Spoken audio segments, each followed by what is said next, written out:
लोककला, लोकपरंपरा आणि सांस्कृतिक वारसा जतन व संवर्धन करण्याच्या उद्देशाने महाराष्ट्र शासनाच्या सांस्कृतिक कार्य विभाग, सांस्कृतिक कार्य संचालनालय आणि महाराष्ट्र राज्य समरसता साहित्य परिषद यांच्या संयुक्त विद्यमाने समरसता लोककला संमेलन 2026चं आयोजन करण्यात आलं आहे। या संमेलनाच्या संमेलनाध्यक्षपदी लोककलावंत पद्मश्री रघुवीर खेडकर यांची निवड करण्यात आली असून हे संमेलन 28 जून रोजी होणार असल्याची माहिती आयोजकांच्या वतीने पत्रकार परिषदेत देण्यात आली। यावेळी धनंजय खुडे, विलास लांडगे, विजय मोरे, सुनील खंडाळे, रेश्मा मुसळे, परितेकर, विकास माने, बाळासाहेब मालुसकर, जितेंद्र वायकर उपस्थित होते। समरसता लोककला संमेलन 2026चं उद्घाटन महाराष्ट्राचे मुख्यमंत्री देवेंद्र फडणवीस यांच्या हस्ते होणार असून केंद्रीय नागरी विमान वाहतूक राज्यमंत्री मुरलीधर मोहोळ, उच्च व तंत्र शिक्षण मंत्री चंद्रकांत पाटील, सांस्कृतिक मंत्री आशिष शेलार, राज्यमंत्री माधुरी मिसाळ, पुण्याच्या महापौर मंजुषा नागपुरे, जिल्हाधिकारी जितेंद्र डोडी यांच्यासह मान्यवर उपस्थित राहणार आहेत। तर स्वागताध्यक्ष म्हणून भाजपचे पुणे शहराध्यक्ष धीरज गाठे असणार आहेत। उद्घाटन सोहळ्यानंतर दुपारी 12 वाजता विशेष मुलाखत सत्रात पद्मश्री रघुवीर खेडकर आणि लोककलावंत नंदेश उमप यांची मुलाखत अभिनेते संदीप पाठक घेणार आहेत। तर दुपारी 1 वाजता कवी संमेलनात तुकाराम ढोले, प्राध्यापक वाना आंधळे आणि कुमार चव्हाण हे सहभागी होणार आहेत। दुपारी 2 वाजता आयोजित चर्चासत्रात डॉक्टर प्रवीण चोले, डॉक्टर प्रशांत पाटील आणि अभिनेत्री जयमाला इनामदार सहभागी होणार आहेत। समरसता साहित्य परिषद यांच्या वतीने महाराष्ट्रामध्ये होणारं हे पहिलं समरसता लोककला संमेलन या ठिकाणी आयोजित होत आहे। याची तारीख आहे रविवार दिनांक 28 जून 2026 रोजी सकाळी ठीक 10 वाजता या मुख्य कार्यक्रमाचं उद्घाटन होणार आहे।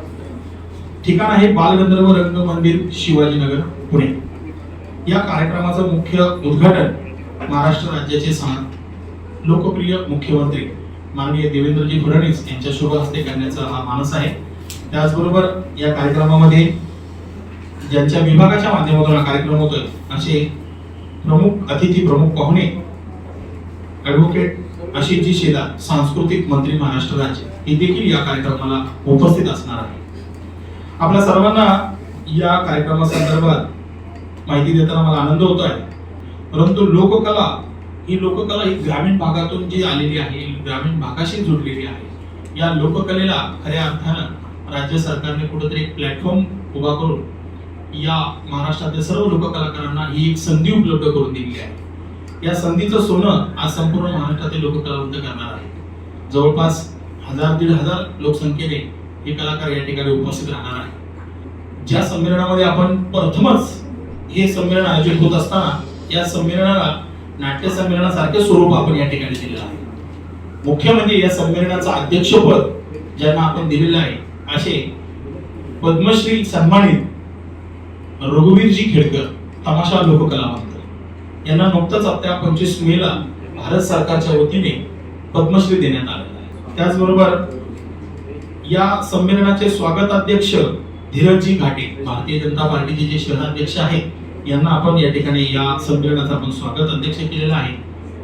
त्याचबरोबर या कार्यक्रमामध्ये विविध अशा पारंपरिक वेशभूषेतील गोधळी, वाघाबळी, वासुदेव, भारुड, शाहीर, दशावतार, लावणी, आदिवासी नृत्य, खडीगंमत, झाडीपट्टी, खानदेशी वही गायन अशा विविध लोककलेने नटलेला, सजलेला हा संपूर्ण दिवसभराचा कार्यक्रम असणार आहे। लोककला दिंडी म्हणून या कार्यक्रमाची सकाळी 8 वाजता सुरुवात होणार आहे। सकाळी 9:30 वाजता महाराष्ट्रातल्या दुर्मिळ 150 लोकवाद्यांचं प्रदर्शन भरवण्यात आलेलं आहे की जी लोकवाद्य आपल्याला त्या भागामध्ये जाऊनच पाहायला मिळतात। उदाहरणार्थ विदर्भातले काही वाद्य आहेत, खानदेशमध्ये काही किंगारी म्हणून वाद्य आहेत, आपल्याकडे त्याला तोंडून म्हणतात किंवा त्याला तारेचं वाद्य म्हणतात, त्या वेगवेगळ्या नावाने आपण त्यांना पाहतो। परंतु जसं म्हणतात की 12 गोसावरती किंवा भाग बदलल्यानंतर तिथली बोली भाषा बदलते, जेवण बदलतं, सगळं प्रकार बदलतो। त्याप्रमाणे त्या लोककलेचं वाद्य देखील त्या पद्धतीने आपल्याला पाहायला मिळतं।